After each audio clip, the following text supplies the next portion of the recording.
guys out of the play-in finally? Just a full 48 minutes. Like, we've had enough emotional roller coaster rides. The last two games, one didn't go our way, one did. So just a matter of sticking with it, trying to make plays down the stretch defensively, keying on certain guys. But like you said, playing it's why it's here. It's why the league created it, because it's a lot of drama. And it's nice to know what it feels like to win one. We are 1-3 now. You also told me back in January, look, with your championship pedigree of you, Draymond, and Steve Curry, you feel like you could beat anyone in the 7-game series. Now you face the Houston Rockets. How do you feel going into the series? You faced them 5 times this year, including the in-season tournament. Yeah, they're a great team. They're a number 2 seed for a reason. They're young, athletic, they're hard-nosed. Jalen Green playing at a high level.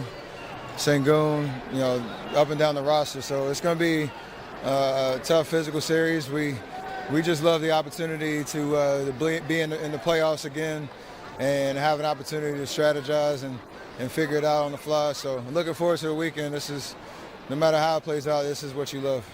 Steph, Jimmy Butler had 68 points in these 2 games. He clearly is amped it up another level to playoff Jimmy. What can playoff Jimmy do for you guys as you enter this playoff series? I mean, I know that nickname has a ring to it because of what he's done, over the last 5-6 years, whatever. But he's been that player.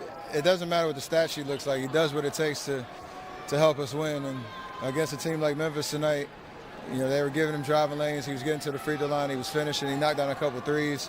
And he was doing it, half injured with his quad. So excited to get some rest. Excited for him to be back at this, in this environment, playoff basketball. And it's going to take everybody for us to get the. Moody with the throwdown. Warriors up by 16. Back come the Grizz. Ja Morant throws it off the window to himself and puts it on in.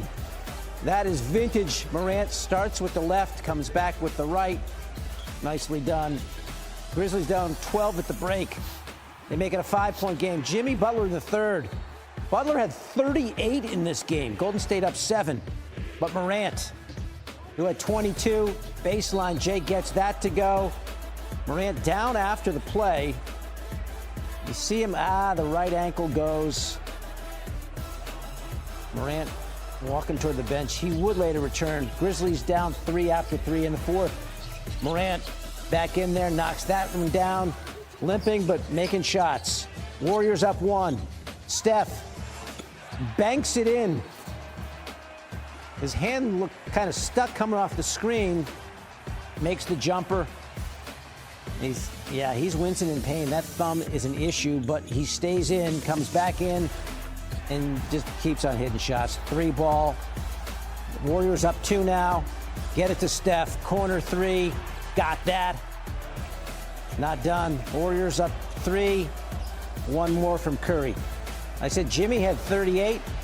Steph with 37. How's that for a twosome? And the Warriors hang on. Beat a gutty Grizzlies team.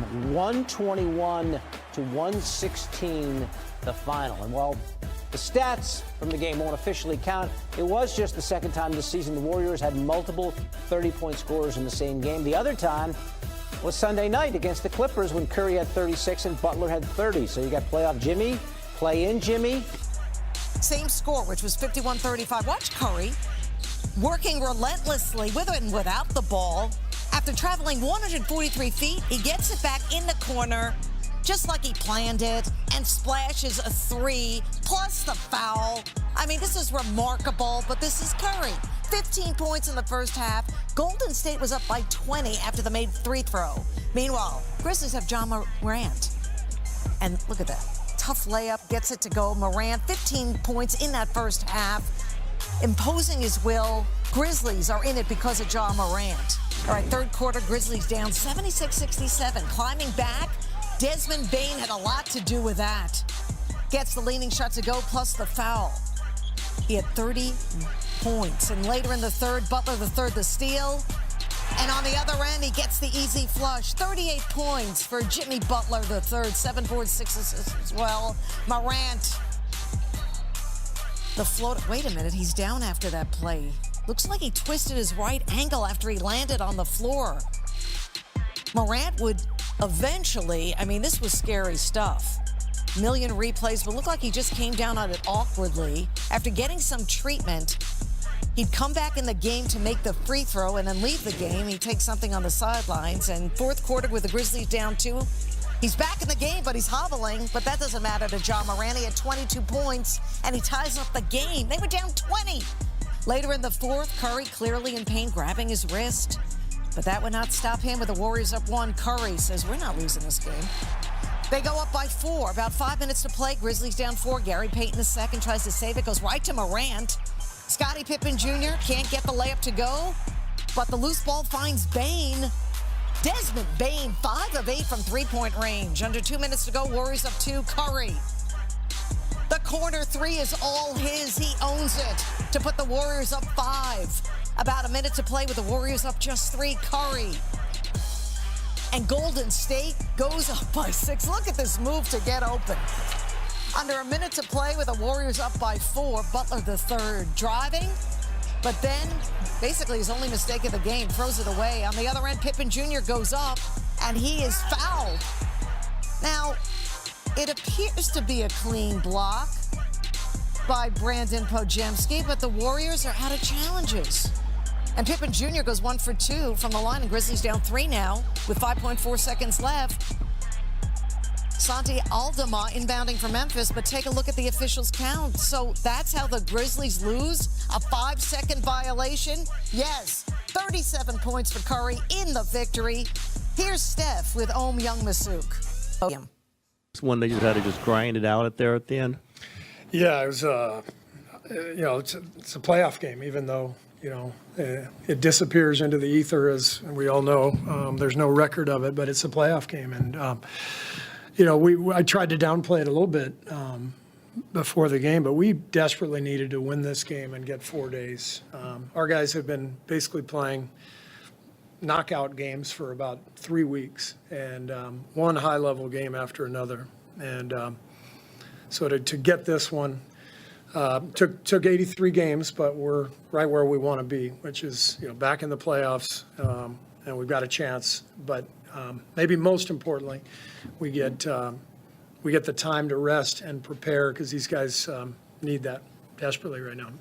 Were you surprised how much they were kind of sagging off Jimmy? No, I mean they started Zach Edey on Jimmy, and we kind of anticipated that, and I understand the philosophy, but Jimmy is so good and so crafty that even if you're not up on him, even if you give him 10 feet of space, he knows how to draw fouls. And 18 shots from the foul line.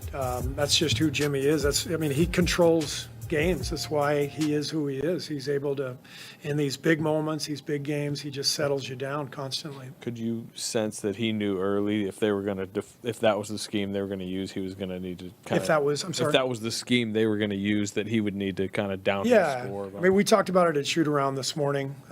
We anticipated that matchup, and he just told me, I don't care who guards me, just give me space, give me the ball, I'll make something happen. And that's the beauty of Jimmy. I mean, you guys can see it. Like we have morphed into a different team. We've got the movement and the flow of Steph, but we've also become, for half the game, a great ISO team. We've never been an ISO team here, and there's great advantage to that. To be able to get to the line, to be able to generate offense without, having to fly around and set a million screens. So Jimmy has completely changed everything for us since he's been here, and tonight was a great example of that.